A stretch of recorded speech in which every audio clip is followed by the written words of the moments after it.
Stella. There she is. Do you want to say hello, or are you camera shy today? I have a liver treat. Eyes, pay attention to mommy. Hey friends, this is Christine, as you know. Today's a really hard video to make. Really hard. I'm sure you saw from the title, Stella has passed.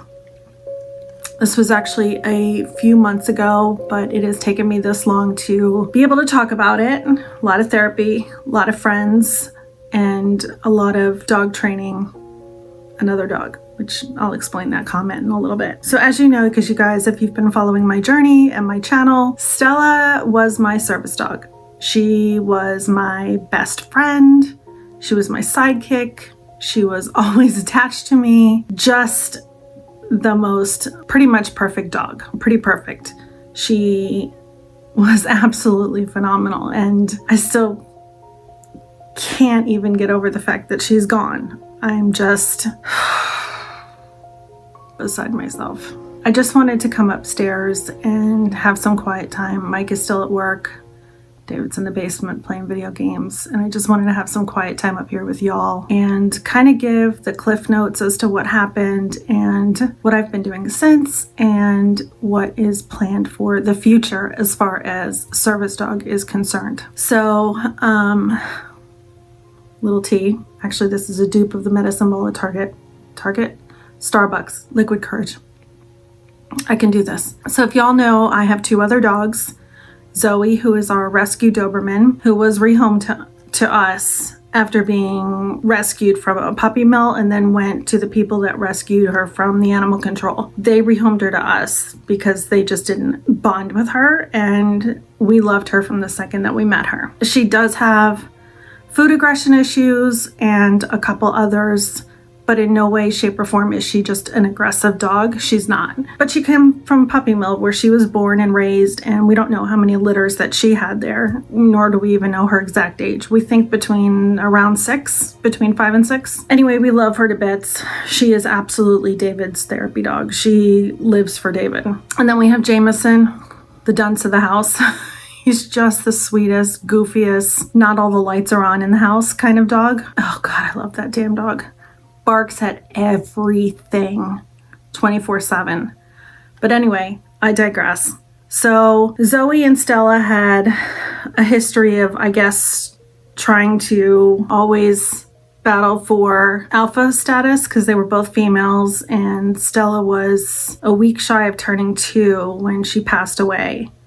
So they were both very strong-willed, and there were a couple fights here and there. There were a few puncture wounds, obviously, but nothing that was hands down battle, full-on war. I had spoken about it quite a few times with my service dog trainer, Suzanne. If you're local, you know her. And we tried to separate them as much as possible, but yet keep them in the same room. So if Zoe was in her crate, Stella was allowed out, but we didn't close the door to the bedroom where the crate was so that they could still see each other and pass by, because I didn't want a house where the two dogs were kept in 2 different rooms and were never allowed out, because that's not a good life for anybody. So we wanted them to still be around each other, and we had their crates next to each other, so that's where they slept, but we didn't let them openly play all the time unless we were home and able to supervise, so that we would know like what to look for if the ears were starting to go down, or if the, Anyway, there was one day that Mike and David weren't home.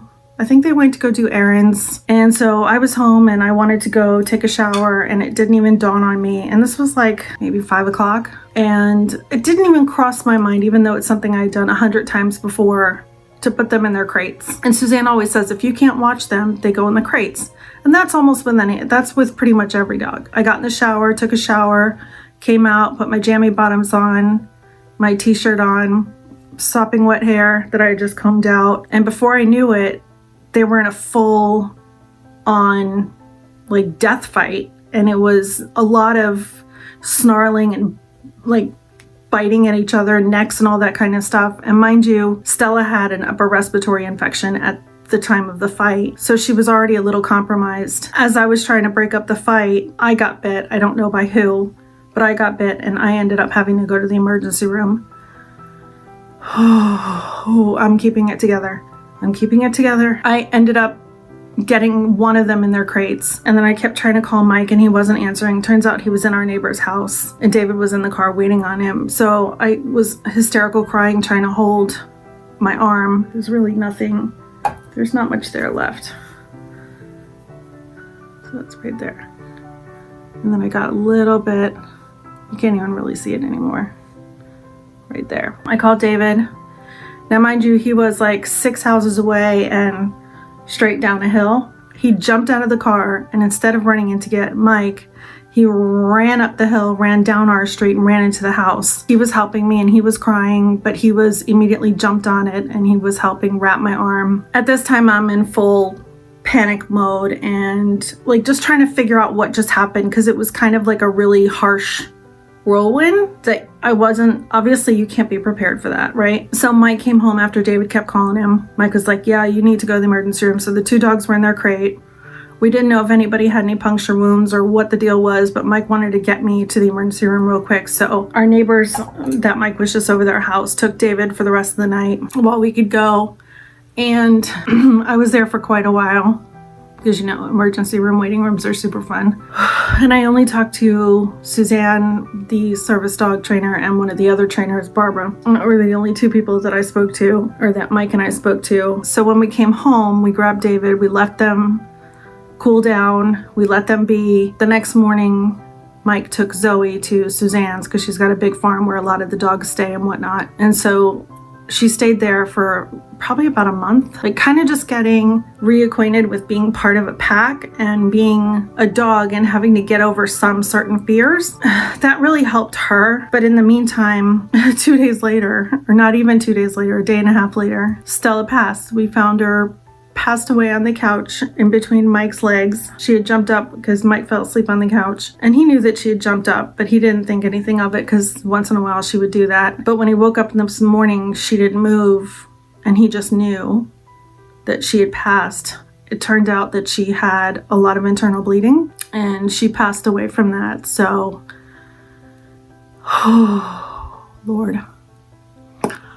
I'm trying to keep it together so very much right now. She passed. We found her at like, I think 5:45 in the morning. And that night, David had actually had a sleepover. His best friend, our best friends, their kid. So they had, you know, they had known that there was a fight. They knew that she wasn't feeling well, that she was really, you know, guarded at home. But nobody saw any reason to put her in ICU.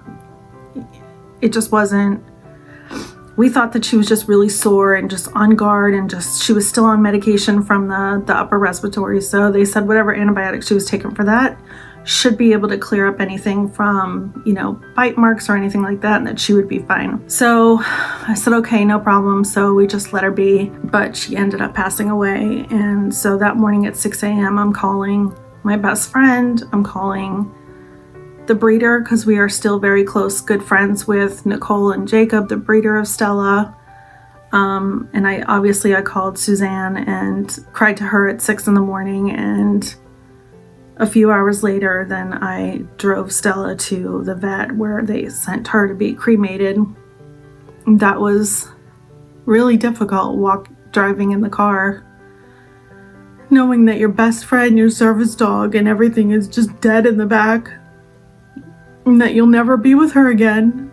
Her silly antics and her goofiness, and just, it was gut-wrenching to drive her there and for them to pick her up. I just couldn't let anybody else do it. She was my baby and I had to do it. I couldn't not do it for her. And I knew when I handed her off that she was in good hands, because I know all these people at the vet and I've known them for years, and I knew that we were good and that she wasn't suffering, but I knew that I would never have her again. I was just gutted, absolutely gutted. Did not think that that was going to happen at all. And really, honestly, looking back, I still don't think I would have known, or how would I have known, that she had internal bleeding. And Even the vet said there's no way that you would have known. There's no way that any of us would have known. And we didn't take any x-rays because we just thought that it was a couple puncture wounds and that she was sore and that she was just now, we just thought, you know, now we're really going to have to train her differently because now she's probably going to be a little bit more on the defense and a little bit more aggressive, you know, just be a little aggressive.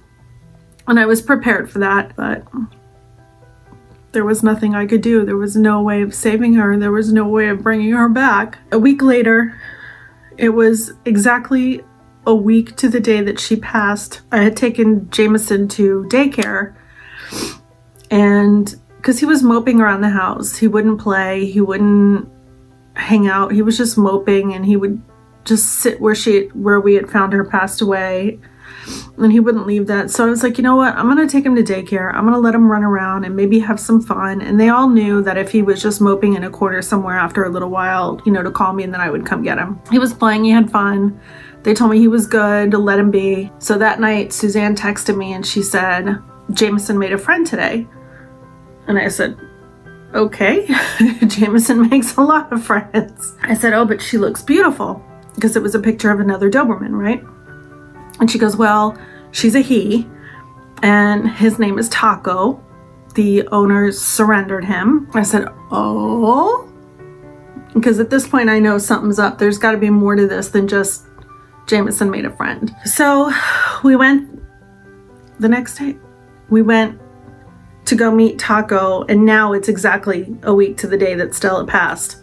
We went to go meet him. I instantly knew that Stella sent him to me, that he was just perfect. And it turns out while I was there getting Taco, or meeting Taco, and I knew that I was going to bring him home that night, the other side of the building called me and they had Stella's ashes ready. So you tell me that that's not connected. Stella sent him to me. Stella sent Taco to me. As crazy as that sounds, as woo-woo as that sounds, I'm not religious, but I think Stella sent him to me. She was quite the perfect little girl.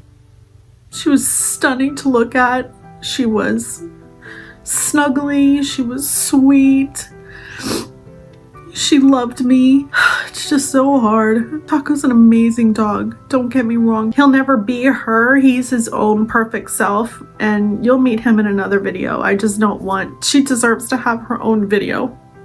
But anyway, so I started training with him the night that I got him.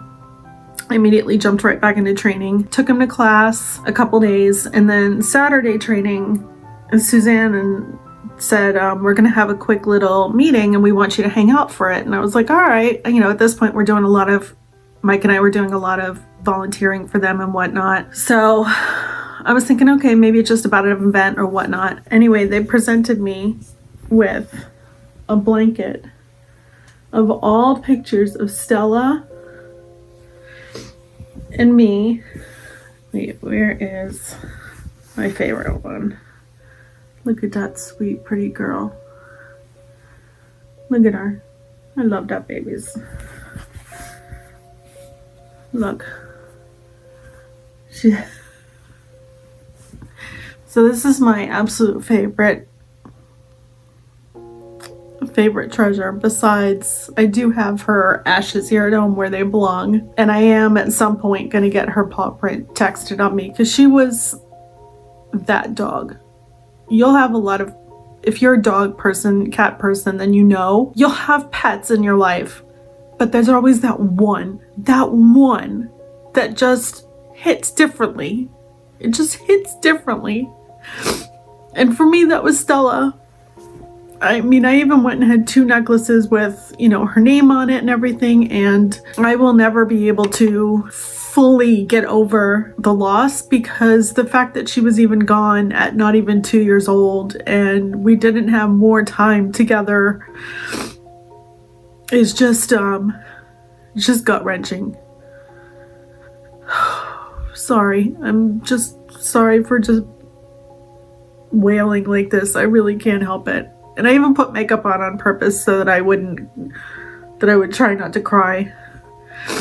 I should know better because I'm like the waterworks. But anyway, if you stick with my channel, I will have an upcoming video of Taco and introduce him and tell y'all what I've been doing with him and whatnot, and let you guys meet the loony bin himself. But in the meantime, thank you so very much for sitting with me and allowing me to share this moment with you and being part of it with me, because believe it or not, this is very therapeutic and cathartic to me. I mean, besides my therapist, I really haven't, and I have my best friend, but sometimes you just need to just get it all out, and I haven't been able to really be able to do that. So this is good. It's an extremely unfortunate accident, but there's nothing I can do about it at this point, and it's over. And it's not that I'm moving on, it's that I am moving forward, and I will never forget her. I will never